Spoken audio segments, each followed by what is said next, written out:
Thanks, Premier. Certainly 73 new cases and an actual overall increase of 65 is good news, but it's not better or worse than's been modelled. It's more or less on track, but it's a track that is a good track in terms of where we're headed, and we've seen a steady but gradual decrease in numbers right through the last week, and is expected to continue from here. It does mean that we're easing the active cases that are in the community. We're easing the pressure on our hospital system in terms of hospitalised cases and ventilated cases, and the number of aged care active cases and disability cases continues to drop. Regional Victoria is equally on track in that regard. As you'd know, there were over 500 active cases at one point in regional Victoria, so to be at the 150 mark is a very gratifying figure to see. On the aged care outbreak deaths, as you know, 41 deaths reported today.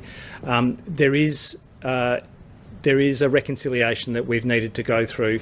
These are deaths that have happened over previous weeks, including going back to late July. There are Commonwealth reporting obligations, there are state reporting processes, and we need to reconcile those cases so that whatever the Victorian Aged Care Response Centre is reporting is absolutely consistent. The Commonwealth has strengthened the reporting obligations in early August based on a need for that VARC to have absolutely definitive data on deaths that have occurred in residents who have coronavirus. And so in early August there was a mandatory reporting to the Commonwealth that also goes to VARC on that basis. But some of that is being caught up. It is not about deaths having occurred just now or just in the last week. They are deaths that have occurred over several weeks. Of course, all of those deaths have been known to the facility. They've of course been known to the families of those residents. But it is heartbreaking to see a number of that magnitude. But it is a reflection of just how vulnerable those populations are, and why we need to be mindful of the danger of this virus, especially in aged care settings, but also in disability settings and other places where individuals vulnerable to severe illness reside. I'm happy to take questions on that. Professor Sutton, why has it taken so long for those numbers to come in then, and should we expect a further backlog to be coming through in coming days? I think most of these numbers are resolved. I think there will be some facilities that may still have a few cases to be reported through to the VARC, but I don't expect a number anywhere near close to 41 to occur again, but we will continue to reconcile with the Commonwealth numbers and to have a single source of truth in terms of reporting that. Do we know if the majority of those 33 figures have come from one home or anything like that? Is that? I don't know specifically. I don't think so. I think they've come from a number of facilities that have reported just recently. As part of the roadmap out, will that feature, I guess, the backlog of surgeries that have been cancelled, and there are some people that would have cancelled surgeries and been relieved by that. How do you then get people to have those surgeries as part of getting us back on track? Yeah, it's probably for the Premier to speak to. On Sunday, and where are you expecting by the end of this scheduled end to lockdown? I would hope we're in the the ballpark of 40 or 50 by the end of the week. We'll see if that's the case. Again, there's a great deal of uncertainty around the tail of any epidemic. We're in a wave that is more complex than the first one we tackled, that was international travellers and their close contacts by and large, with a little bit of community transmission. We've had substantial community transmission, but as we get down to the 60, 70 numbers, we know that the number of mystery cases, community transmission cases where we don't know where they've acquired it, is getting to single figures. That gives us a little bit more confidence that we can get on top of it. And with the smaller numbers, we'll have greater and greater clarity around where the transmission is occurring.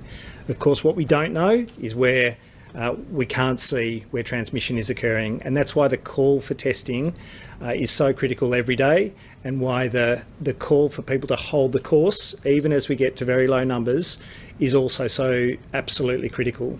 because holding the course is exactly the thing when we're getting down to those very low numbers that means that we can look at a summer that has some familiarity to us, where we can see friends and family, where we can go out to dinner, where we can have a Christmas dinner together, where we can enjoy those sunny days. So the pain that is happening every day now, we're all fed up with it, absolutely fed up with it. But holding the course, even as we get down to these very low numbers, is absolutely critical to get that control that we can be confident that we'll maintain. And our contact tracing now is at a point where every case is contacted within 24 hours.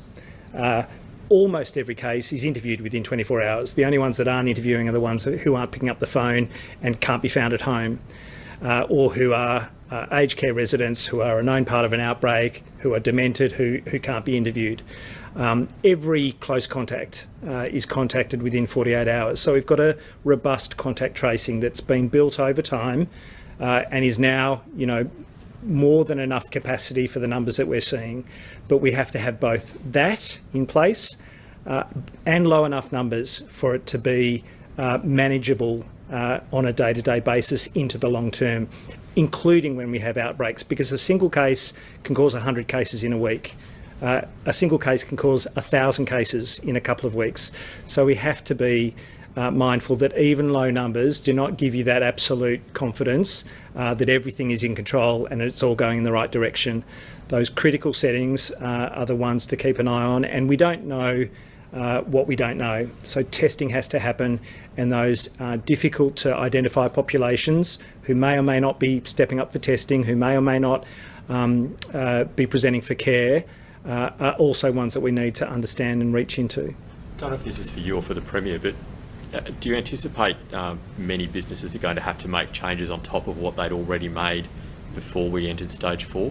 I think we're certainly looking at strengthening. These pillars are part of a really strong and embedded, multifaceted risk management and prevention strategy for each and every one of those businesses. They are definitely a step up in terms of the routine requirements of every business to manage that risk. And of course, they'll be different depending on the risk profile of all of those industries.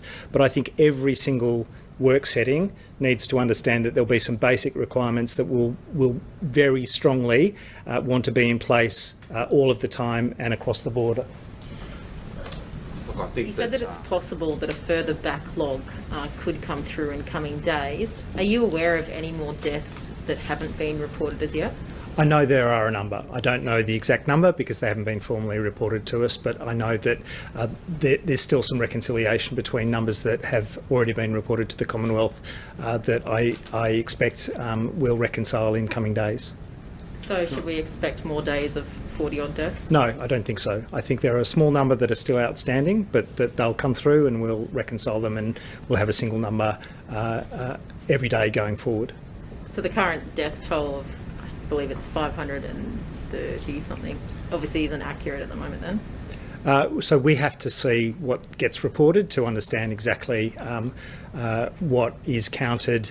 Again, with a single definition between Commonwealth and state governments on exactly what that number is. I think there are a small number of outstanding reports that need to come through to reconcile. Can I just add to that? Thank you.